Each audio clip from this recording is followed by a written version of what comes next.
All right, we're just starting our backpacking trip to Lake Angeles. Here's the crew. We're all here and it's absolutely beautiful out here. Look at that, woo-wee. And 2 or 3 days of just disconnecting in nature and really entering into that resonance with Mother Earth. And we chose to go backpacking to Lake Angeles because you have the Olympic Mountains, which is a big crustal deformation, and you also have a lot of water nearby. You have the actual lake itself, so you have water energy present.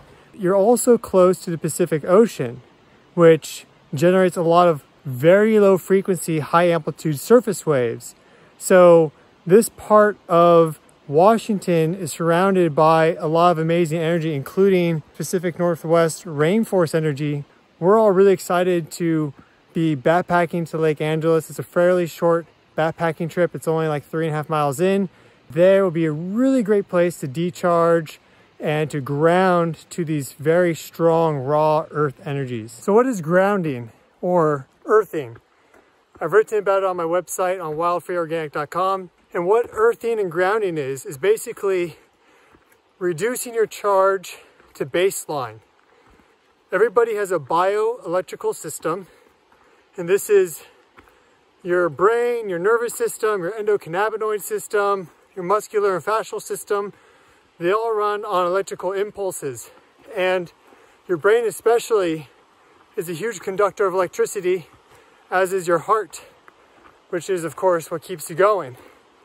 And the electrical charge that you have determines your consciousness, your brain waves, your state of mind, and also determines your energy levels and how active you are, and whether that's really good cruising energy or maybe it's a little more erratic.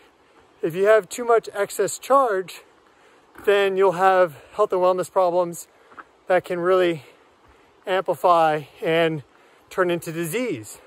So in the modern environment, it's really easy to hold on to deleterious charges because you're being blasted by all these different electromagnetic waves. We interrupt this video with the following public service announcement.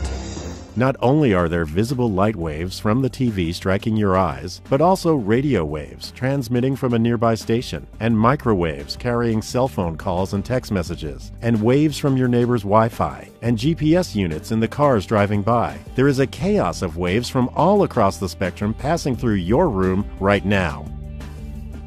Earthing and grounding is basically taking your electrical system and putting it into contact with the electrical system of Mother Earth.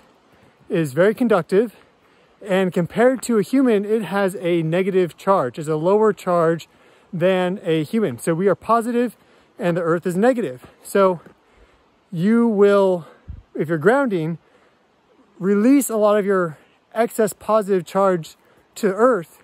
But what happens is that turns into a stronger baseline charge that you can run off of. So while you're earthing or grounding, you're in contact with the ground, then you can change your charge and reduce it to that of the Earth. And when you do that, you get rid of a lot of that volatile, erratic, arrhythmic energy that your heart doesn't like.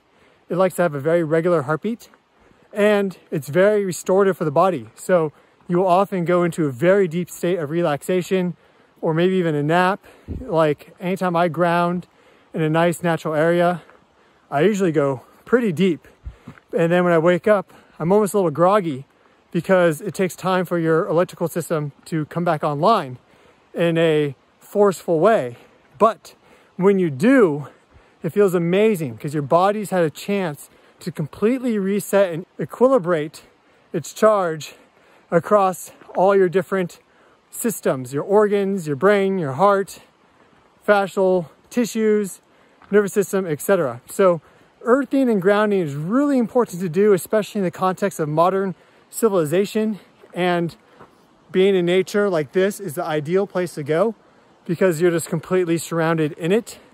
No matter what you do, you'll have to ground if you're here for a long enough time. Things that affect grounding would be, let's say, insulation on the bottom of your shoes. So if they're highly insulated, it'll be harder for that bioelectric charge to pierce through that insulation and onto the conductive ground surface. But if you go barefoot, then it's really easy. Or if you lay down with just minimal blankets. So that is an introduction to grounding and earthing. It's really good to do if you have any sort of adrenal fatigue or central nervous system problems or inflammation. Grounding is one of the best things you can do for your overall health and wellness. It's really enjoyable. You get all the benefits of nature bathing, which include mental health benefits and immunity benefits. So I highly recommend everyone practices grounding regularly. Ideally every day you do some grounding. That can be as simple as touching a tree. Trees have deep root systems that connect to the magnetotelluric currents that flow through the earth. These are Schumann resonance electrical currents and other that the roots of that guy pick up and propel upward through its trunk. So spending time with a tree is a great way to ground. Very, very effective, very powerful, very restorative, and very healing. So that's one of the big aspects of doing a trip like this. It's good workout, good exercise, and at the same time, it's also a really good way to reset your biological system. And I ground probably for about 30 minutes to an hour every day or more.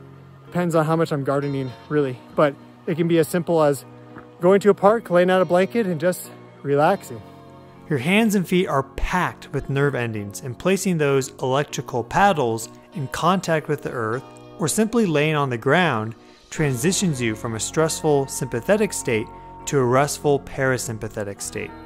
The ritual of grounding is to really let go into a deep state of relaxation and enjoy the powerful healing energies of our beautiful planet. Now that you know what grounding is and its importance, I recommend you give it a try. All right, end of the last day. We're packing up. And let's get some reactions. Emily. Oh, it was so good to just chill and be here and be by the lake and experience the weather and figure out how resourceful we are. That's right. And also, it's really interesting because I learned how important it is to invest in that really warm sleeping bag and the clothes. The real MVP of this trip is my mother, who lent me this jacket and also her rain gear. Without it, I would be very upset. And so it was perfect. Yeah, it rained the first night, like heavy downpour, and then it's been misty, as you can see. There we are. It's been misty nearly the entire trip. Yeah, we're in a cloud right now. It's really beautiful. Yeah. And here's Mitchell. I'll get Mitchell. Oh, yes. He's packing up, loading up. Let's see. I learned the value of gear. I learned that I only need one pair of underwear per 3 days, as long as there's nothing sweaty going on. Oh. I got overpacked by at least 3 days of clothes. But that's okay. And then, you know, the food we got though? Just being able to boil water and put it in the pack. That was such a blessing. The dishes are pretty annoying. Freeze-dried food. Really. And the backpacking food was pretty nice, yeah. And I learned how to ride a log. Learned how to ride a driftwood raft log. Island Quest. That was fantastic. The Island Quest did get completed. Absolutely spiritual. Oh yeah, this whole trip was very spiritual.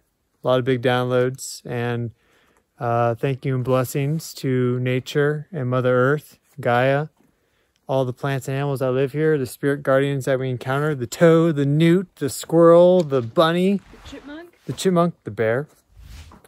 We heard the bear. We didn't see it. We met people who saw the bear. But end of our trip. Now we backpack down. Should be much better. It's gonna be great.